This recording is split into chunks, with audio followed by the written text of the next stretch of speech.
hari buat makanan dirinya dan anak-anaknya. Hiburan mendidik jiwa hanya yang terbaik di IKIM, Inspirasi Inforia Islami.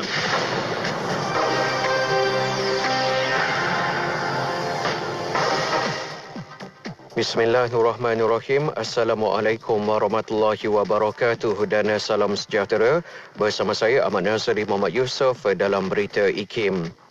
Perkhidmatan Tren dan Bas Prasarana Malaysia Berhad Prasarana akan beroperasi seperti biasa mengikut prosedur operasi standard yang telah ditetapkan sepanjang tempoh Perintah Kawalan Pergerakan PKP 3.0 buka kuasa.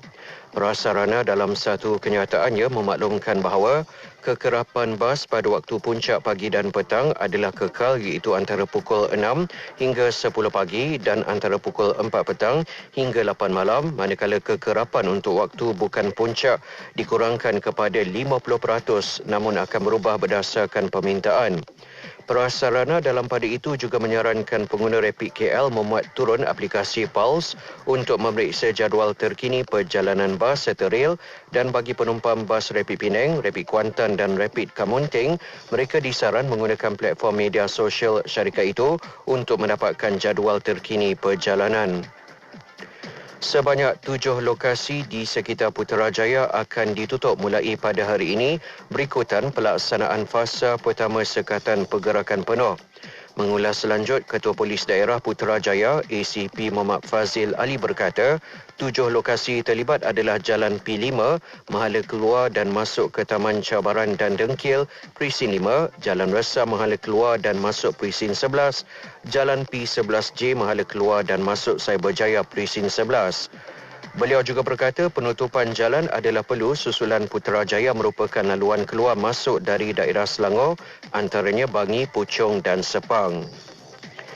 Majlis Perbandaran Selayang MPS akan menutup operasi serta kemudahan di bawah seliaannya mulai pada hari ini sehingga 14 Jun sepanjang tempoh Sekatan Pergerakan Penuh.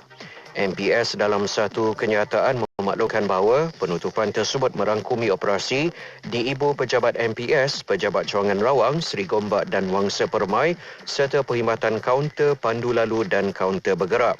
Turut ditutup ialah kemudahan di stadium MPS, kolam renang, dewan serta taman awam dan juga pusat rekreasi. Sekian sahaja berita IKIM untuk edisi 10 pagi ini. Perkembangan selanjutnya kembali bersama saya dalam berita IKIM 12 tengah hari nanti. Assalamualaikum warahmatullahi wabarakatuh dan teruskan kesetiaan anda bersama IKIM, Inspirasi Inforia Islami. Laporan berita tadi dari sumber bernama Kapsul Masa.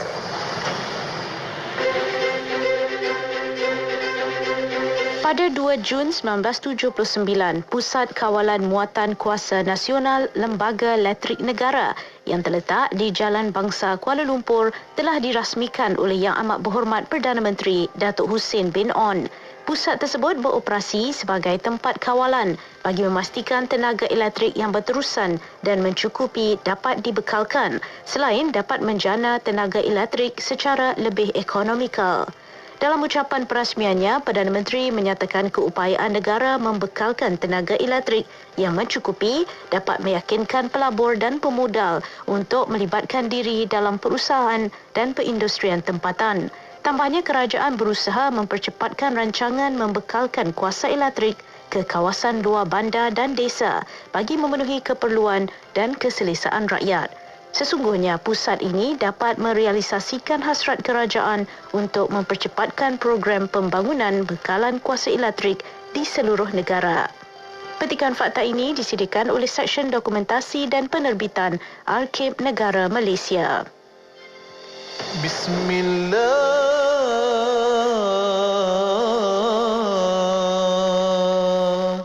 Fitratan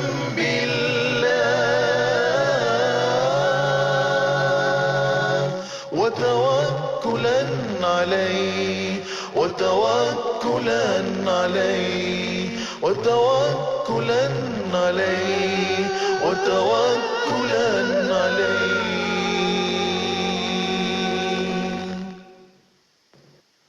بسم الله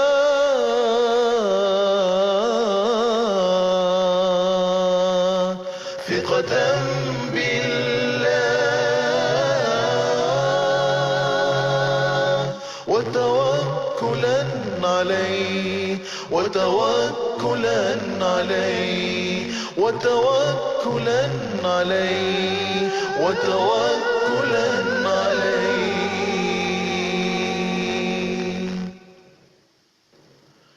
بسم الله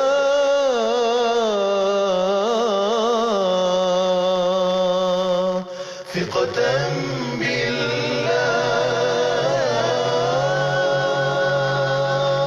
وتوكلا عليه وتوكلا عليه وتوكلا عليه وتوكلا عليه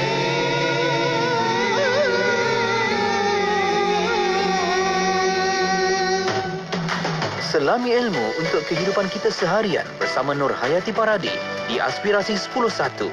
IKIM, Inspirasi Inforia Islami.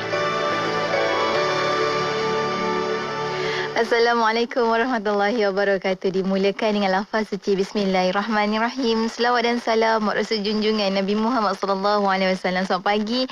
Salam aspirasi untuk semua sahabat pendengar IKIM. Tak kira mana jua anda berada, alhamdulillah untuk kita sama-sama direzekikan untuk bersama menerusi ruang udara Radio Institut Kefahaman Islam Malaysia menerusi Aspirasi 10.1 bertemakan saya Nur Hayati Paradi untuk edisi Selasa hari ini, hari pertama di bulan Jun 2021. 1 Jun 2021 bersama dengan 20 Syawal 1442 Hijrah. Moga-moga Allah kurniakan semua sahabat pendengar IKIM rahmatnya, kasih sayang dan kesejahteraan insya-Allah. Baiklah, pertama ni nak ucapkan terima kasih terlebih dahulu untuk sahabat-sahabat Warna Pagi sebentar tadi, Hazwan dan juga Sufian. Terima kasih pada mereka berdua untuk perkongsian sepanjang 4 jam Warna Pagi tadi. Masya-Allah, banyak sangat ilmu yang telah mereka kongsikan, informasi dan juga hiburan-hiburan yang sama-sama dapat menenangkan jiwa kita untuk tenang ya di setiap hari yang kita lalui insya-Allah.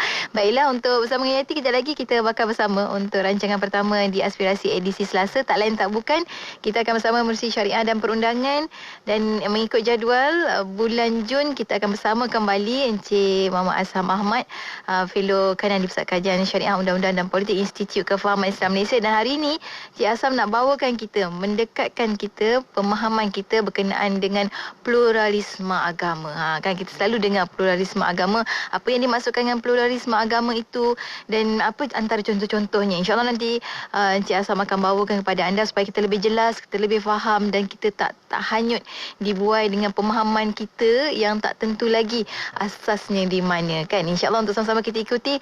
Anda boleh ikuti secara langsung di FB IKIM FM, di YouTube channel IKIM dan juga di Radio Institut Kefahaman Islam Malaysia. Kami bawakan secara langsung untuk tatapan dan juga pendengaran sahabat-sahabat Radio IKIM, yang mana anda kalau ikuti secara langsung di FB nanti tekan butang share supaya kita juga menjadi ejen penyampai maklumat dan juga ilmu kepada yang lain insya-Allah. Untuk anda teruskan bersama Yati, kita ada Rindu Humaira daripada Munif Hijaz featuring Malik Suhaimi. Sama-sama kita dengarkan hanya di IKIM, Inspirasi Inforia Islami, bertemakan saya Nur Hayati Paradi.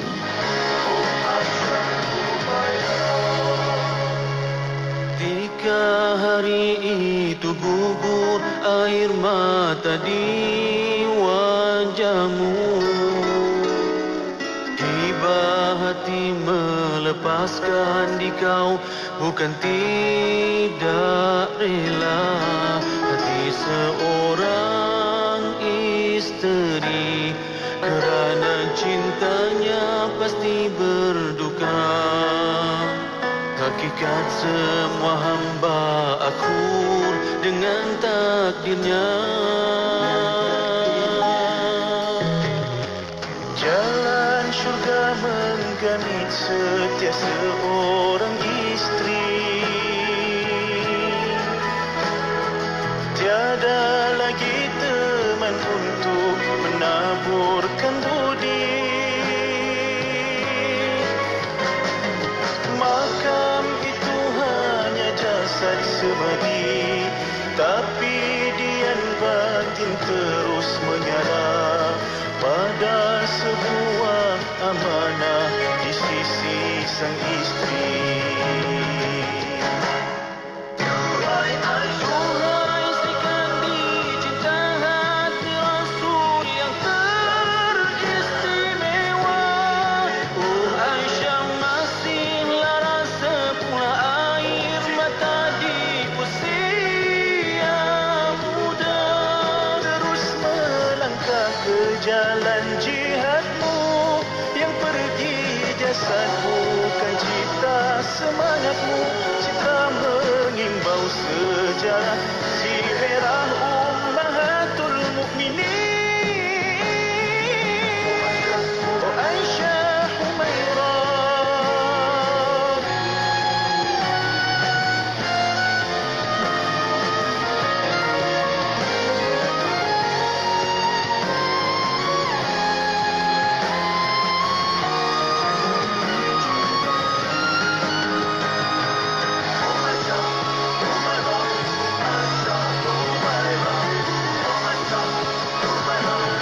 sayang, kita belum buat lagi akikah anak kita ni. Tapi mahal sangat. Sampai RM1,000 seekor. Nak buat majlis pun tak sesuai sekarang ni. Apa kata kita cuba akikahcenter.com? Akikah apa? Akikahcenter.com. Online je. Ya, saya dah buka akikahcenter.com. Sembelihan di Mekah, dapat video rakaman sembelihan, siap ada sebut nama anak lagi. Harga pun RM499 je bang. Daftar cepat. Akikah apa tadi sayang? Akikahcenter.com.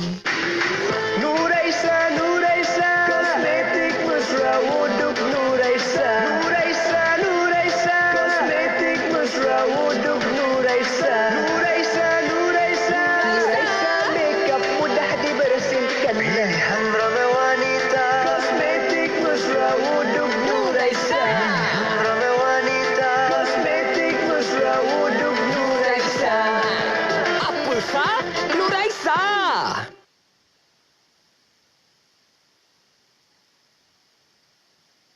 Doa menghindari wabak penyakit. Bismillahirrahmanirrahim. Alhamdulillahi Rabbil Alamin. Wassalatu wassalamu ala ashrafil anbiya'i wal mursalin wa ala alihi wa sahbihi ajma'in. Tahassalna bidhil izzati wal jabarut wa i'tasamna bi rabbil malakut wa tawakkalna ala al-hayy alladhi la yamut. Allahumma sarif 'anna hadha al-waba' wa qina sharra ar-rada' ونجنا من الطعن والطاعون والبلاء بلطفك يا لطيف يا خبير إنك على كل شيء قدير. اللهم يا دافع البلاء يا الله، يا دافع البلاء يا رحمن، يا دافع البلاء يا رحيم. ادفع عنا البلاء والوباء والغلاء والزلازل والمحن والفتن ما ظهر منها وما بطن.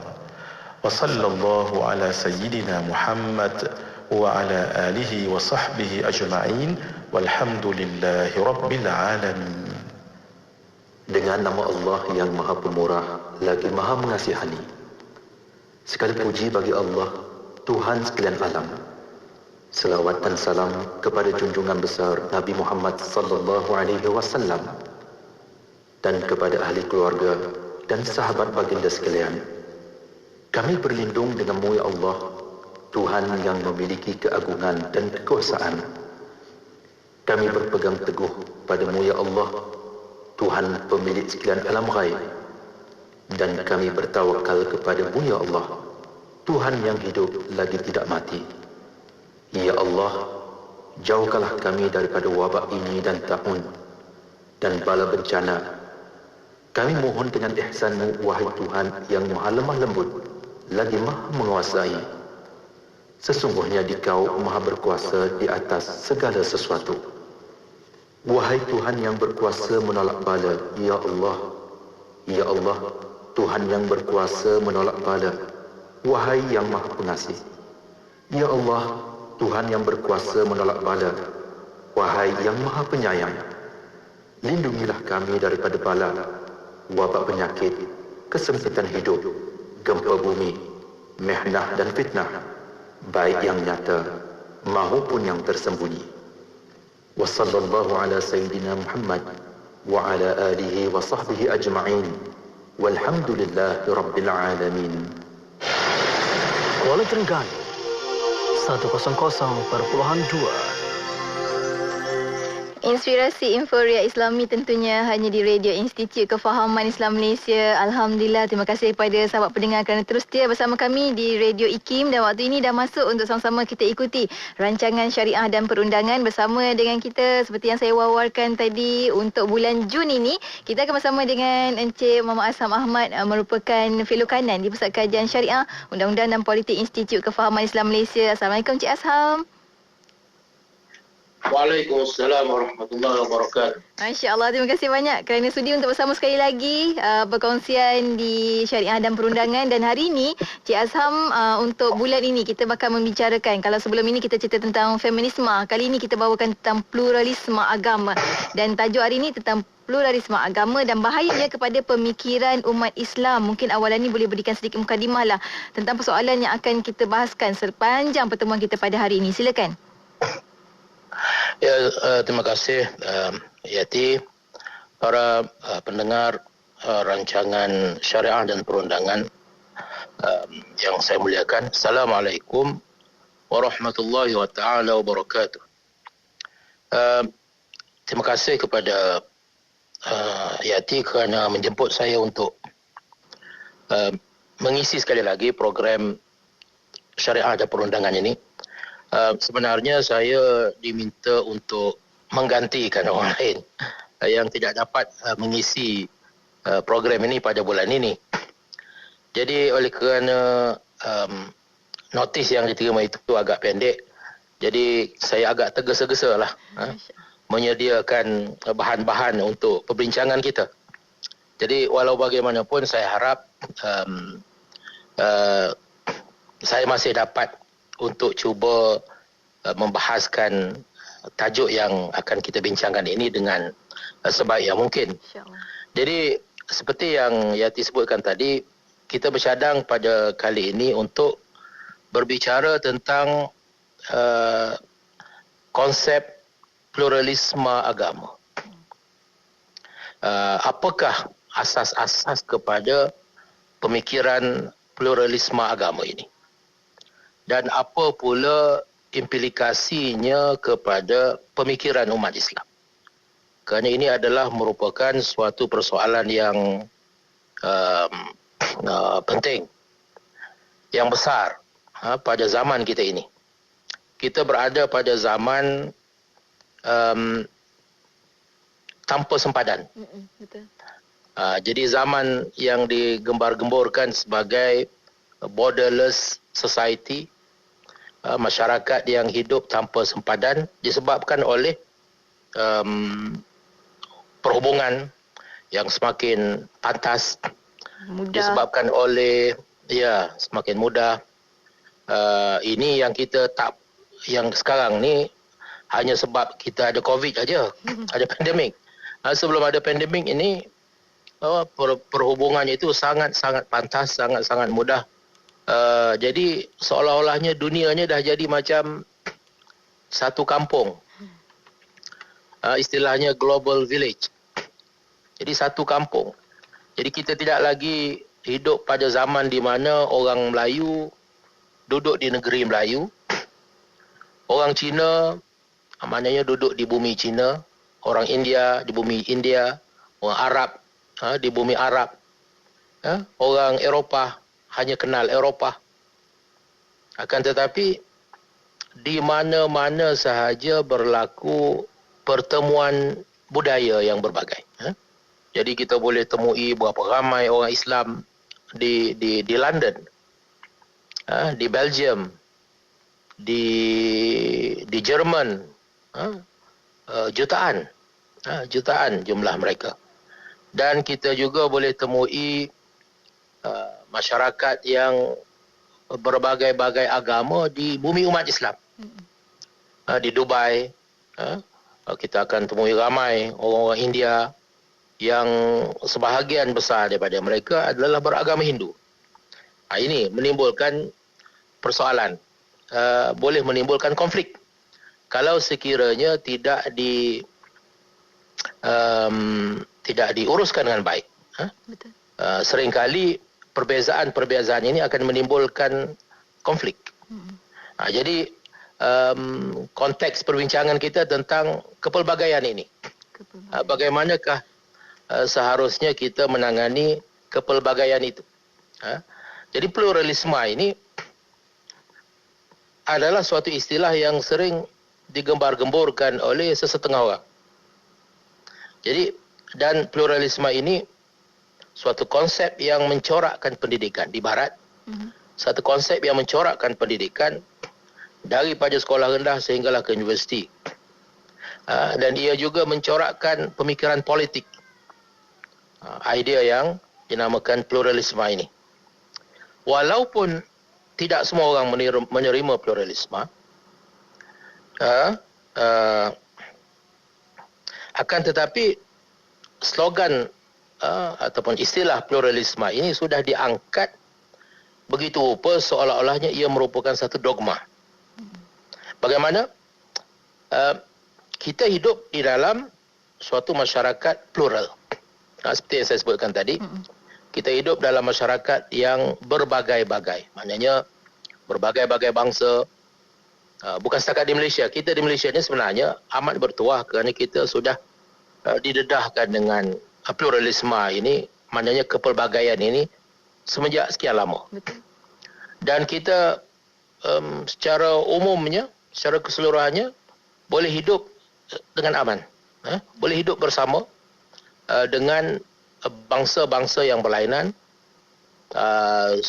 agama yang berlainan, budaya yang berlainan, bahasa yang berlainan, kita boleh hidup dengan aman. Tapi tidak demikian di tempat-tempat yang lain. Ada tempat yang berbeza bangsa saja ataupun puak saja. Bahasa masih sama. Agama sama. Tapi kerana berbeza puak, maka mereka berbunuh-bunuhan. Ada tempat yang lain pula, agama sama, tetapi mazhab je lain. Mazhab je lain. Sebagai contoh, di Eropah pada kurun yang ke-16, lebih kurang, kurun ke-16, di antara golongan Katolik dengan Protestan itu tak boleh duduk sekali. Mereka berbunuh-bunuhan, mereka berperang. Bukan sehari dua, selama 100 tahun. Peperangan itu dikenali dengan nama Perang 100 tahun. Disebabkan apa? Disebabkan oleh perbezaan. Perbezaan mazhab. Walaupun kedua-duanya menamakan diri mereka sebagai Kristian. Di Spanyol, pada masa pemerintahan Islam, masyarakat yang berbagai agama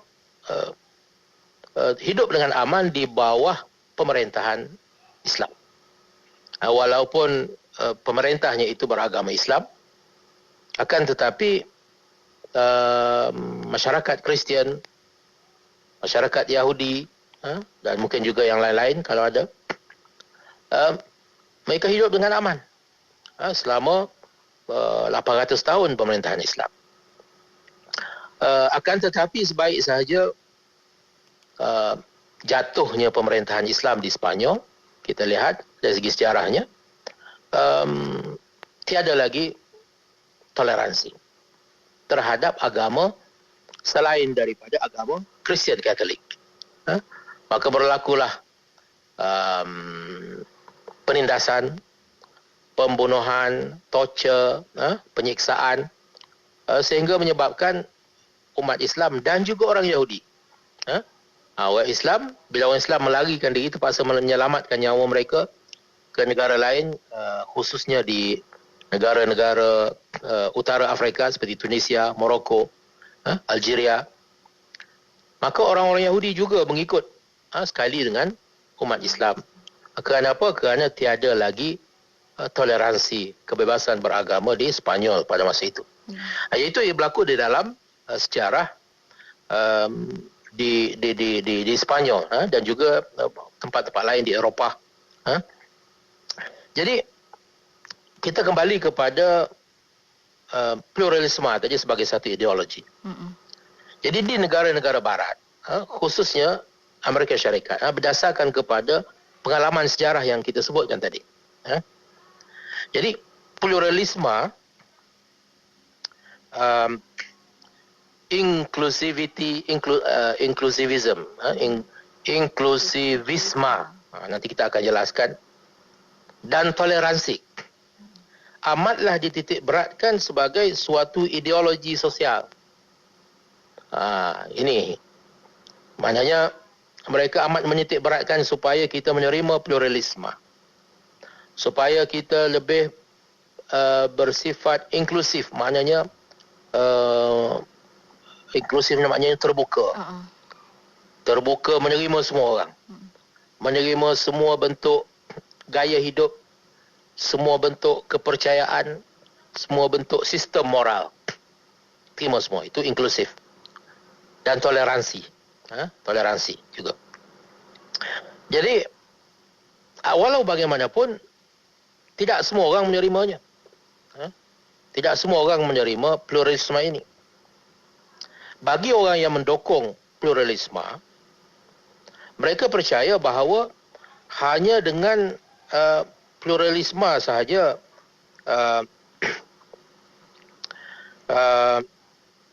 dunia akan menjadi tempat yang lebih baik. Aman. Jadi lebih aman kalau sekiranya kita berpegang kepada faham pluralisme ini. Oleh itu kita mesti berusaha mencapai idealisme yang cuba diterapkan oleh faham pluralisme ini. Tapi betul ke begitu? Ini persoalannya. Benarkah hanya dengan menerapkan pluralisme itu sahaja dunia ini akan menjadi lebih baik? Benarkah dunia akan jadi lebih baik? Jadi inilah persoalan yang kita cuba jawab di dalam perbincangan kita pada minggu ini dan pada minggu-minggu akan datang, insya-Allah. Jadi kita akan cuba menjelaskan terlebih dahulu apakah yang dimaksudkan dengan pluralisme. Walaupun tajuk perbincangan kita akan juruskan kepada pluralisme agama, akan tetapi kita kena mulakan dengan pluralisme itu dahulu secara umum. Pluralisme itu apa? Apa contoh-contoh pluralisme itu? Penting tu. Yang ni kita nak kena bincang. Apa contoh-contohnya? Yang kita sebut dengan pluralisme itu apa contoh-contohnya? Apakah andaian-andaiannya? Apakah yang menjadi andaian kepada faham pluralisme ini? Dan apakah pula implikasinya kalau sekiranya andaian-andaian ini kita terima? Apa implikasinya kepada akidah kita? Apakah implikasinya kepada syariat kita? Apakah implikasinya kepada akhlak, sistem akhlak? Jadi yang tu kita nak kena fahami dengan teliti. Jadi secara ringkasnya itulah pokok-pokok persoalan yang kita akan cuba bahaskan dalam beberapa minggu yang akan datang ini. Jadi, menarik sebab itu persoalan-persoalan yang selama hari ini kita semua berlegar-legar di kepala kita bila kata tentang nak aman kena ada toleransi, bertolak ansur. Betul lah tadi kan apa yang dibawakan oleh Cik Azham tu, tapinya nampak macam ideal sangat bila kena pluralisme. Tapi betul ke? Tapi insya-Allah kita akan kongsikan pada anda semua nanti takrifan pluralisme tu apa sebenarnya sebelum kita macam mana yang Cik Azham janjikan tadi persoalan-persoalan tu. Insya-Allah lepas kita berhenti rehat nanti Cik Azham akan jawabkan untuk anda. Tugas anda sekarang mudah saja, kita nak sama-sama sebarkan maklumat ini, kefahaman ini pada seramai mungkin rakyat Malaysia dan juga seluruh dunia. InsyaAllah tekan butang share di FB IKIM FM supaya kita sama-sama menjadi ejen penyebar kefahaman yang betul insyaAllah. Dan untuk anda jangan ke mana-mana, teruskan kesetiaan bersama kami tentunya hanya di IKIM, Inspirasi Inforia Islami. Allahumma salli wa sallim ala Sayyidina Muhammad al-Fatih lima uliqa wal khatim. Allahumma salli wa sallim ala Sayyidina Muhammad al-Fatih lima uliqa wal khatim.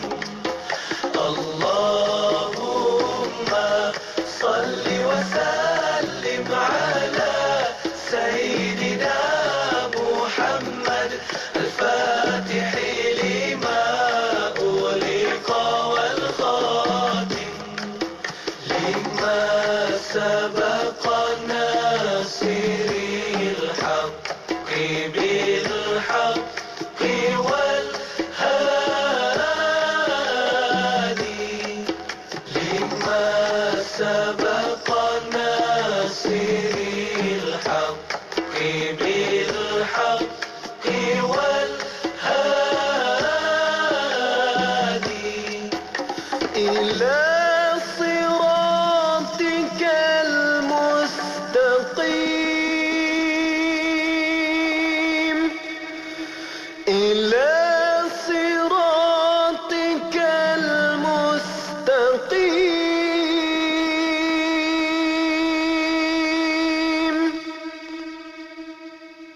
wa ala alihi wa sahbihi قدره ومقداره العظيم ومقداره العظيم اللهم صل وسلم على سيدنا محمد الفاتح لما أغلق والخاتم اللهم صل وسلم على سيدنا محمد الفاتح لما أغلق والخاتم اللهم صل وسلم على سيدنا محمد الفاتح لما. Selawat dan salam buat Rasul junjungan Nabi Muhammad sallallahu alaihi wasallam. Kita sambung kembali bersiaran waktu ini bersama sahabat pendengar menerusi syariah dan perundangan. Bincang-bincang kita bersama dengan Cik Muhammad Asham Ahmad, fellow kanan di Pusat Kajian Syariah Undang-Undang dan Politik Institut Kefahaman Islam Malaysia, bawa tajuk tentang pluralisme agama dan bahayanya kepada pemikiran umat Islam. Dan masya-Allah, terima kasih banyak Cik Asham awal tadi menjentik kita semua tentang pentingnya kita ada pemahaman yang betul. Dan alhamdulillah tadi hujung tu Cik Asham bawakan kita bagi pendokong yang hanya dengan pluralisme saja dunia akan jadi lebih baik katanya kan. Oleh itu kita mesti berusaha mencapainya. Betul ke kita boleh betul-betul jadi baik hanya dengan pluralisme? Jadi kita kena ada kefahaman yang betul, penafsiran yang betul tentang pluralisme itu sendiri sebelum kita nak kepada pluralisme agama. Jadi apa yang dimaksudkan dengan pluralisme tu Encik Asham? Ya, terima kasih Yanti. Itu penting untuk kita fahami supaya kita tidaklah satu konsep itu kita tidaklah bila kita terima secara melulu. Itu bukan cara kita orang Islam, orang yang berakal. Kalau kita terima, adakah kita akan terima secara melulu sepenuh-penuhnya? Kalau kita tolak pula, kita pun tolak secara melulu dan sepenuh-penuhnya. Tolak semua. Kalau terima semua. Cara orang yang berakal, yang mempunyai pemikiran adalah untuk melihat dengan teliti, mengkaji dengan teliti apa yang dimaksudkan itu, dan apa yang kita boleh setuju, apa perkara yang kita boleh setujui, dan apa pula perkara yang tidak boleh kita setujui. Itu baru pendirian yang berhemah kata orang. Jadi inilah pendirian yang sepatutnya kita ada dalam kita menangani menghadapi kehidupan pada zaman sekarang ni, lebih-lebih lagi. Zaman yang dikenali dengan zaman teknologi maklumat. Disebabkan oleh zaman maklumat ini, maka maklumat itu cara mudahnya kita boleh kata bersepah-sepah. Banyak sangat maklumat. Jadi bila banyak sangat maklumat ini, ada di antara maklumat itu bukan semuanya baik. Bukan semuanya elok. Bukan semuanya betul. Bukan semuanya bermanfaat. Jadi bagaimana? Maka adakah kita akan tolak semua maklumat? Kita nak buang. Tak nak terlibat dengan teknologi maklumat. Tak nak dengar segala-galanya. Ataupun kita terima semua. Itu pun satu ekstrim lagi. Semua asal maklumat kita terima. Yang ni jadi masalah fake news ni. Dapat aja sebar. Tanpa dia memiliki keupayaan untuk menapis, untuk meneliti, untuk menentukan yang mana yang boleh disaring dan diterima, yang mana hendaklah diterima dengan berhati-hati dengan syarat-syarat yang tertentu, dan yang mana pula yang kita tolak sepenuhnya. Jadi ini adalah dari segi sikap yang kita perlu ada. Jadi begitu juga dalam kita menangani pluralisme.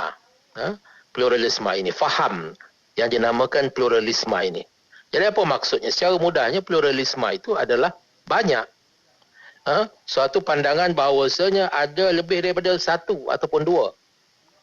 Kalau dua itu dinamakan dualisme. Ada lebih daripada satu ataupun dua. sebagai perkara yang asas. Ada lebih daripada satu ataupun dua. Dalam falsafah kemasyarakatan,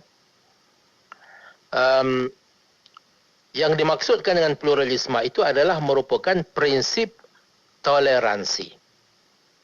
Prinsip toleransi terhadap berbagai-bagai gaya hidup, lifestyle, cara hidup, agama dan juga sistem nilai. Ini dalam falsafah sosial. Maknanya kita mengakui ada banyak, dan bukan setakat kita mengakui ada banyak, tetapi juga kita menerima kepelbagaian itu. Jadi masalah yang berlaku di dalam sejarah, seperti yang kita sebutkan tadi di Eropah, adalah tidak menerima kepelbagaian. Maknanya golongan yang majoriti, biasanya golongan yang lebih kuat, akan memaksakan kehendaknya kepada golongan yang minoriti, yang lemah. Golongan yang majoriti tidak akan menerima perbezaan daripada apa yang mereka biasa. Kalau golongan majoriti itu menganut agama A, mana dia tidak mungkin sama sekali ada agama B, agama C. Tak boleh.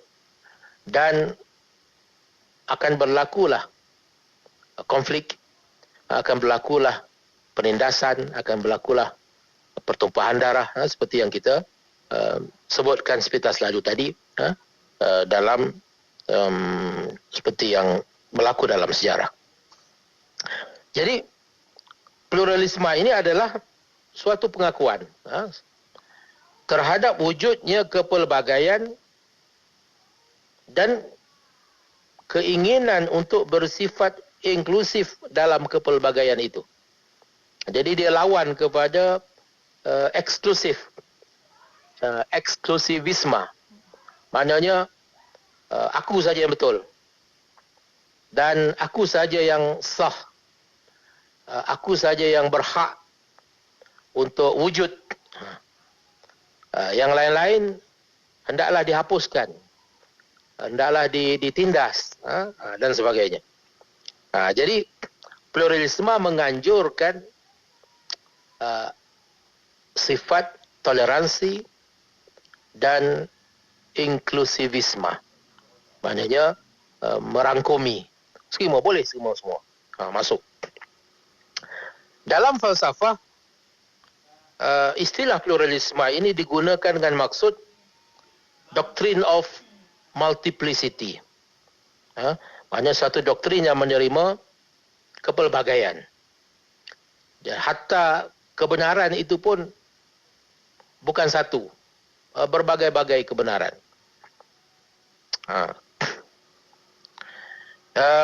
Dalam logik, pluralisme ini adalah merupakan suatu pandangan bahawa bukan hanya satu logik yang benar. Bahkan ada logik lain yang juga benar. Jadi bukan satu saja kebenaran. Kebenaran itu sendiri pun banyak.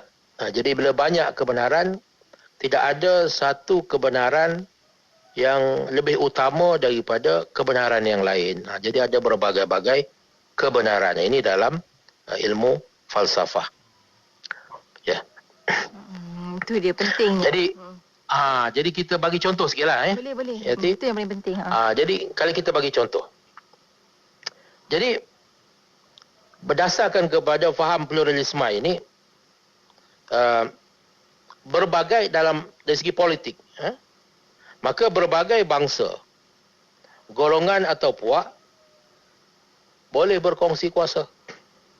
Bukan sahaja terhad kepada bangsa yang ini, jadi bangsa yang lain oleh kerana dia lebih lemah, dia golongan minoriti, maka dia dinafikan hak, dinafikan seolah-olahnya mereka tidak wujud.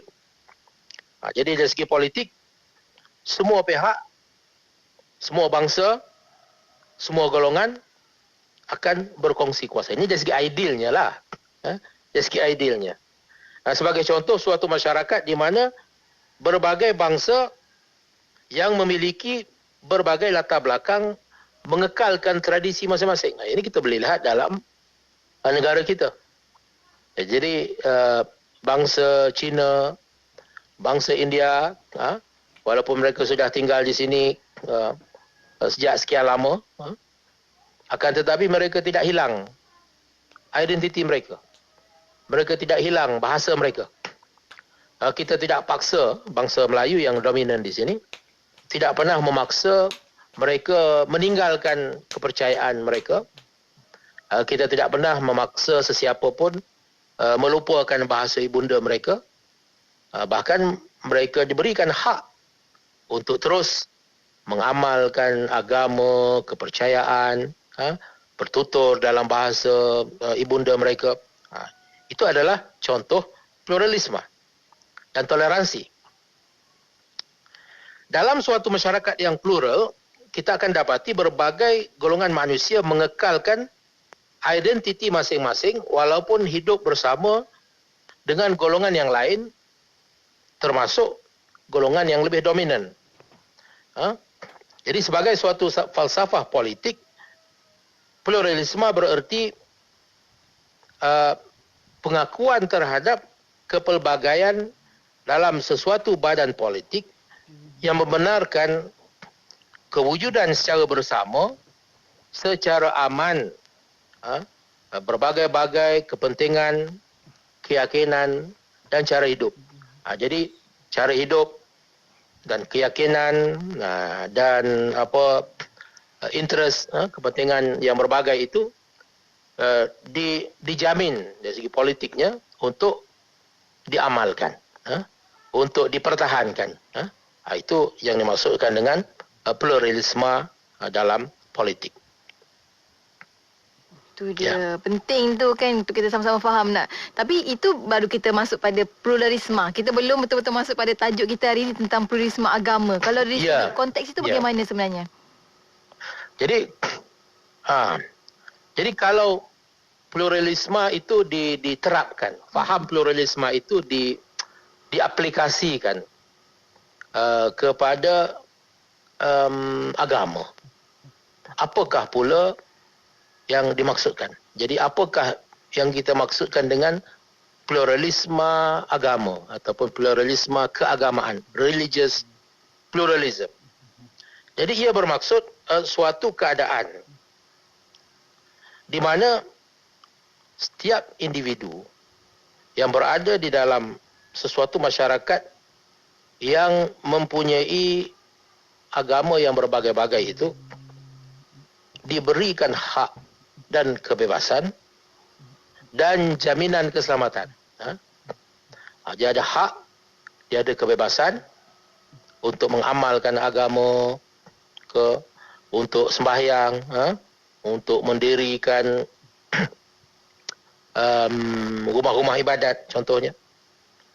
Dan hak-hak mereka itu dijamin oleh kerajaan, diberikan jaminan keselamatan pula, bukan setakat diberikan hak untuk bina gereja ke, kuil ke, masjid ke, tetapi kalau sekiranya ada pihak yang menceroboh, yang cuba menafikan hak itu, maka di sana ada jaminan keselamatan daripada negara untuk memastikan pencerobohan itu tidak berterusan. Jadi mereka ini mesti dijamin keselamatannya. Sama ada untuk mengamalkan agama ataupun tidak. Ini kita kena faham. Ini kita kena berhati-hati di sini. Jadi pluralisme agama itu bukan bermaksud hanya semata-mata kebebasan beragama, tetapi juga kebebasan untuk tidak beragama. Kebebasan untuk tidak mengamalkan agama.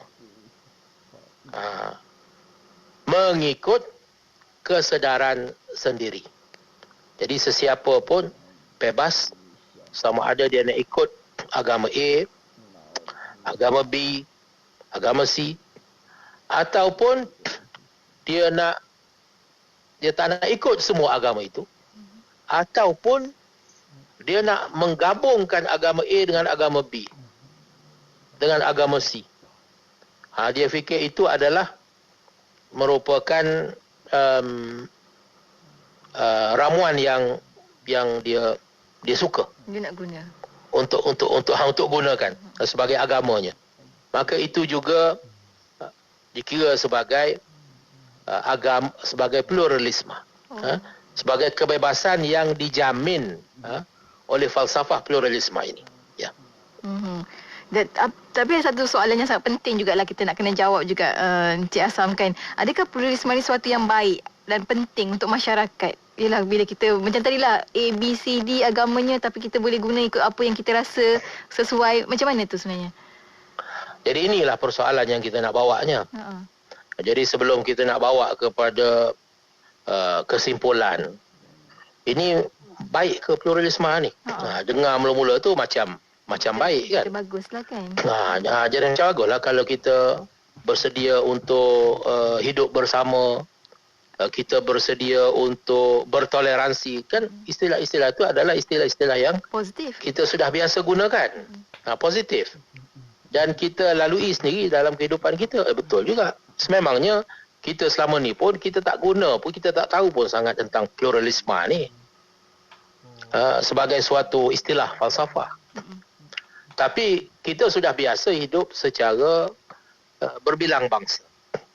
Seperti yang saya sebutkan tadi, kita sudah biasa hidup berbilang bangsa, kita sudah biasa melihat orang yang agama lain mengamalkan agama mereka, mendirikan rumah-rumah ibadat mereka. Kalau di Kelantan itu, walaupun penduduknya boleh dikatakan 90, lebih pada 95%, mungkin 98% adalah orang Melayu beragama Islam. Akan tetapi di kalangan mereka kita boleh temui orang-orang Cina, orang-orang Siam. Bahkan di tempat itu ada satu patung Buddha tidur. Bukan tidur, Buddha yang baring. Kita kata apa, duduk, orang Kelantan kata duduk nyenggeng. Jadi patung Buddha yang reclining Buddha tu yang dikatakan terbesar di dunia, ataupun ketiga terbesar di dunia tak Islam, saya macam tu. Sedangkan orang Buddha itu hanyalah orang yang beragama Buddha hanyalah dalam 1-2%. Tapi tidak pernah timbul masalah. Tidak pernah ada orang yang diserang kerana mengamalkan agama yang lain daripada agama Islam, kerana mengamalkan budaya selain daripada budaya Melayu. Itu tidak berlaku di tempat kita. Jadi maknanya kita sudah biasa dengan kepelbagaian. Dan kita sudah biasa bertoleransi. Kita juga bersifat inklusif. Maknanya kita menerima mereka sebagai sebahagian daripada kita. Itu maksudnya. Kita menerima mereka hidup bersama dengan kita tanpa sebarang masalah. Kita ada sama-sama maknanya, faham. Ya, pasal kita sama-sama menghargai kewujudan masing-masing. Betul. Kita tidak menganggap kewujudan orang lain itu sebagai suatu masalah. Kita tidak memandang kewujudan mereka itu dengan pandangan benci.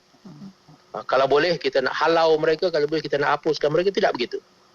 Kita menganggap mereka sebagai sahabat-sahabat kita, jiran-jiran tetangga kita, sebagai orang-orang yang sama-sama dengan kita membangunkan negara ini. Itu kita sudah biasa lalui. Akan tetapi pluralisme ni lain, dia bukan setakat itu saja. Ini yang kita nak kena halusi bila dia sudah menjadi satu ideologi. Sebagai satu ideologi, dia tuntut daripada kita lebih daripada penerimaan yang kita sebutkan tadi. Jadi apa dia?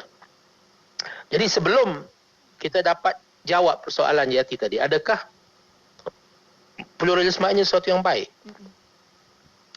Adakah ia sesuatu yang penting? Maka kita mesti mengambil langkah untuk adaptasi, mewar-warkannya, mengajarkannya, menyebarkannya kepada orang ramai. Jadi pertamanya kita hendaklah insaf bahawa pluralisme itu asasnya apa? Asas kepada pluralisme sebagai suatu ideologi itu adalah pengiktirafan terhadap kewujudan nilai-nilai yang berbagai-bagai. Ada berbagai-bagai sistem nilai. Dan yang kedua adalah wujudnya keinginan untuk mengambil sifat inklusif dan universal dalam mengiktiraf nilai-nilai itu. Jadi bukan maknanya apa, secara mudahnya begini. Kalau dari segi agama, kita bukan setakat menerima mereka nak buat kuil. Kita bukan setakat menerima mereka untuk mengamalkan agama mereka, nak buat apa perarakan agama ke, nak buat perayaan agama ke. Bukan setakat itu sahaja. Tetapi lebih daripada itu, kita juga diminta bersifat inklusif dalam erti kata menerima apa yang mereka lakukan itu, apa yang mereka ajarkan sebagai agama itu juga benar. Nah, ini persoalannya akan menjadikan pluralisme ini bermasalah. Bukan setakat kita bertoleransi secara luaran, bahkan secara dalaman juga kita diminta menerima. Kita tak boleh kata lagi hanya agama Islam itu agama yang benar. Tak boleh. Jadi kita juga menerima agama Islam pun benar, agama Hindu pun benar, agama Buddha pun benar, Kristian pun benar. Semuanya benar. Jadi kalau sekiranya kita tidak bersetuju, maka kita akan dianggap tidak toleran. Di sini konsep toleransi itu digunakan pula untuk menghentam kita. Apabila kita tidak turut sama, bukan setakat menerima secara hidup bersama, akan tetapi juga kita mesti menerima kebenaran yang berbagai. Maknanya semua ini sebagai benar dan juga sah. Sama benar dan sama sah. Jadi di situ timbul masalahnya. Jadi, dan kita kena ingat, pluralisme ini juga telah menjangkiti persoalan-persoalan lain. Dia bukan setakat, pluralisme itu bukan setakat dari segi politik saja. Bukan setakat dari segi sosial saja, seperti yang kita sebutkan tadi. Cara hidup. Dari segi sosial maknanya, kita terima budaya yang berbagai, kita terimalah orang yang nak mengamalkan agama, dari segi amalan agama, kita terima. Kita terima dari segi pakaian, perayaan mereka. Ada orang budayanya, perayaan, kita boleh terima. Akan tetapi, pluralisme ini dah jadi satu ideologi yang meliputi persoalan-persoalan lain seperti identity gender.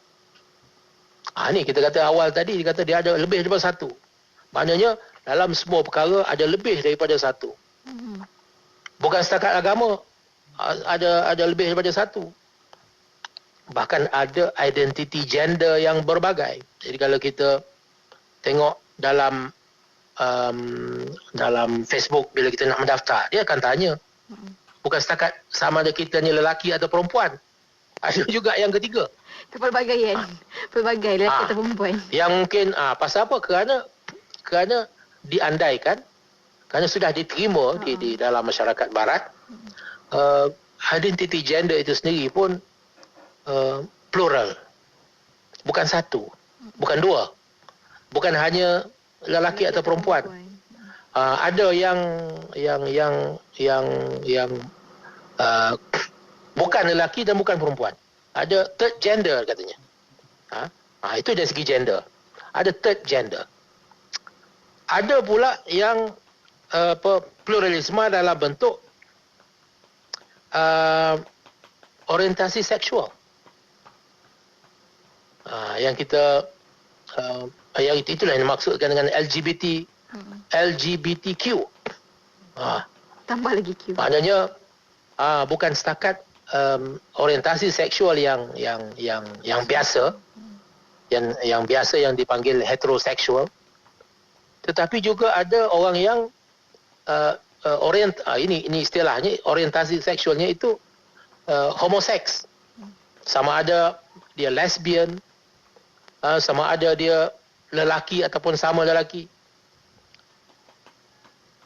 Dan kalau diikut-ikutkan kepada hawa nafsu manusia, maka bukan setakat itu saja. Ada orientasinya manusia dengan haiwan. Waliyadzubillah. Sumbang mahram. Apa salahnya kalau adik-beradik mempunyai hubungan yang sedemikian dan lain-lain lagi. Jadi ini adalah merupakan bukan setakat agama saja. Jadi pluralisme ini bukan setakat agama, dia boleh pergi kepada macam-macam. Keseluruhan gaya hidup. Kalau setakat politik, setakat sosial, itu sudah lama kita amalkan. Dari segi politik, kita berkongsi kuasa. Kita tidak lokek dengan kuasa yang kita ada. Kita sanggup berkongsi kuasa.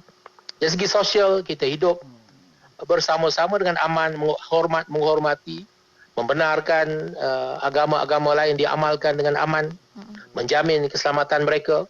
Itu kita sudah biasa. Tetapi sekarang ni kita juga diminta untuk menerima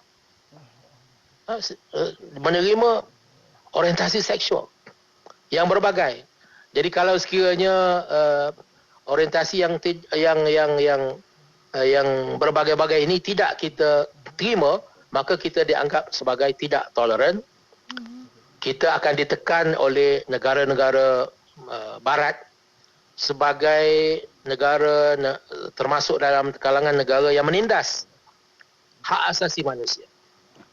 Jadi di sini timbul masalah kerana kita tidak mengamalkan pluralisme seperti mana yang mereka fahami dan amalkan.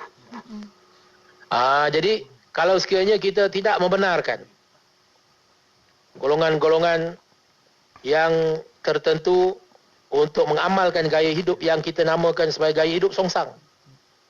Kalau kita tidak benarkan golongan homoseks, kita tidak benarkan golongan lesbian untuk